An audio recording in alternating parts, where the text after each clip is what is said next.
খেলতে খেলতে সে ছাগলছানাটিকে ওই বাঘের ডেরার সামনে নিয়ে যায়। সেখানে নিয়ে গিয়ে ছাগলছানাটিকে বেঁধে রেখে দেয়।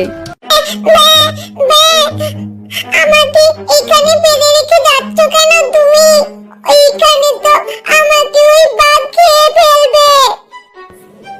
বেশ হবে, তোকে ওই বাঘই খাওয়াই ভালো। আমার মার ভালোবাসা তুই নিবি? আমাকে এখন আর আমার মা ভালোই বাসে না, সব ভালোবাসা তো তোর জন্য। মর মর মর তুই এখানে, আমি চললাম। এই বলে টুনির মেয়ে ছাগলছানাটিকে সেই বাঘের ডেরার সামনে বেঁধে রেখে চলে যায়। আর ছাগলছানাটি সেখানে খুব কান্নাকাটি করতে থাকে। টুনির মেয়ে রীতিমতো তার বাড়িতে ফিরে আসে। এরপর টুনি যখন তার মেয়েকে জিজ্ঞেস করে তার সেই